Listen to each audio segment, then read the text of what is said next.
Bel palsi itu disebabkan oleh angin baik dari. Oke, jadi karena kemarin beberapa kali aku lihat mbaknya lewat FYP aku, jadi izinkan aku untuk stage video mbaknya ini.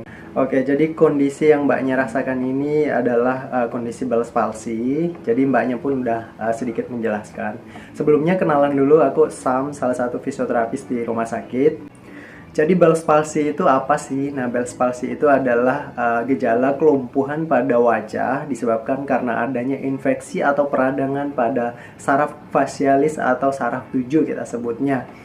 Nah, jadi saraf tujuh ini adalah saraf yang berasal dari batang otak yang kemudian terdiri dari 3 cabang yang mengarah ke wajah, yaitu ke arah mata, pipi, dan juga ke arah bibir atau mulut.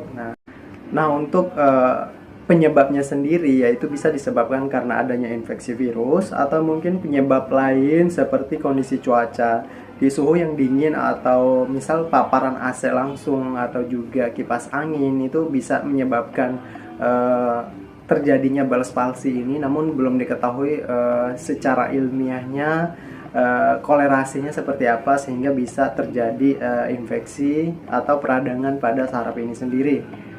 Jadi nanti setelah diperiksa oleh dokter saraf baru bisa ditentukan ini penyebabnya karena apa. Nah, kalau misalkan penyebabnya karena virus, maka nanti bisa dikasih obat antivirus untuk menekan virusnya.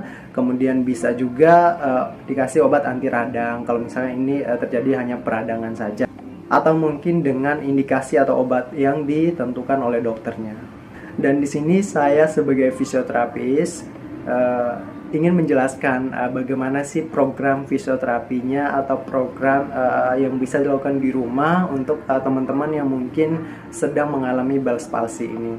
Jadi apa sih manfaat dari fisioterapi ini sendiri untuk kondisi Bell's palsy ini? Nah, jadi sebagaimana kita ketahui bahwa penyebabnya adalah karena adanya kelumpuhan pada saraf wajah yang mana pasti akan memberi dampak pada penurunan otot atau bahkan kelumpuhan otot di area wajah. Jadi tujuan dari fisioterapinya sendiri adalah bagaimana mengembalikan fungsi dan gerak pada otot wajah ini sendiri. Oke, jadi yang pertama kita bisa lakukan relaksasi. Nah, efek relaksasi ini bisa dari kompres air hangat. Nah, sangat disarankan karena tujuannya adalah untuk memberikan efek sirkulasi darah yang lancar yang pastinya akan menunjang suplai kebutuhan nutrisi untuk perbaikan sel yang bermasalah, terutama di saraf yang mengalami infeksi tadi. Jadi seperti ini, teman-teman bisa lakukan kompres, anggaplah ini handuk, kemudian teman-teman kasih air hangat, bisa sekitar 5-10 menit setiap kali teman-teman ngelakuinnya. Jadi kompres, terus area sini. Oke, nah kemudian teman-teman juga bisa melakukan massage pada wajah. Jadi tujuannya adalah untuk memberikan efek selain relaksasi dan juga stimulasi. Jadi karena tadi masalah saraf, jadi kita perlu stimulasi dan pastinya kita akan menstimulasi di area otot yang bermasalah. Jadi misalnya dari atas, teman-teman kasih oil dulu atau minyak yang pastinya sesuai dengan kondisi wajah teman-teman. Jadi jangan sembarangan ngasih minyak karena takutnya akan memicu timbulnya alergi ya. Jadi yang pertama itu dari atas, tadi ini ya, sorry. Jadi ini wajah sebelah kanan ya, anggaplah ini wajah sebelah kanan. Jadi dari atas teman-teman lakukan pemijatan seperti ini. Nah, ini sarannya dilakukan 5-10 kali ya di satu area. Nah, kemudian di area alis ke belakang sama 5-10 juga, kemudian di arah samping sini, ini nggak tahu nama bahasa Indonesianya apa, kalau di fisioterapi kita istilahnya temporal. Kemudian di area bawah mata, jadi ke arah ke belakang juga, jadi agak ditekan dikit ya, cuman jangan terlalu tekan banget.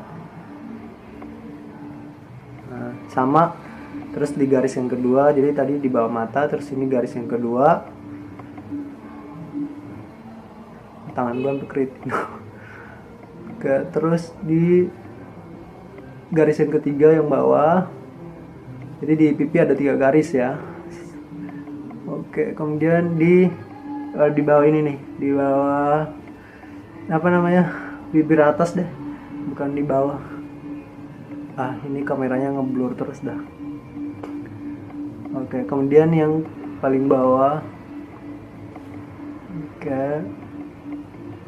Sama ya, jadi setiap gerakannya 5 sampai 10 kali.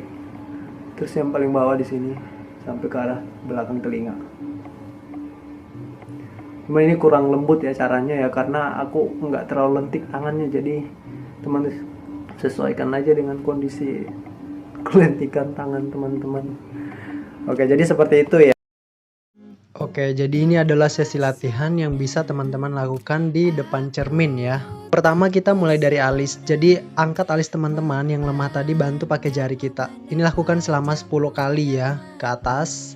Oke, jadi seperti ini. Terus yang kedua ke arah dalam. Jadi kayak kita mau keriputin dahi gitu. Nah, ini dibantu juga yang lemahnya pakai jari kita. Terus yang ketiga di area hidung. Jadi kayak kembang kempisin gitu hidungnya. Nah, sambil narik kayak pipinya gitu, ikut tarik. Kemudian yang keempat terus di pipi kayak mau senyum gitu. Nah, jadi sambil dibantu tarik ya, karena kan dia otomatis masih lemah tuh. Jadi harus dibantu tarik. Ulangin 10 kali ya. Terus teman-teman bisa bersiul juga. Terus dengan kumur. Oke, dan bisa kunyah permen karet ya. Oke, selamat mencoba.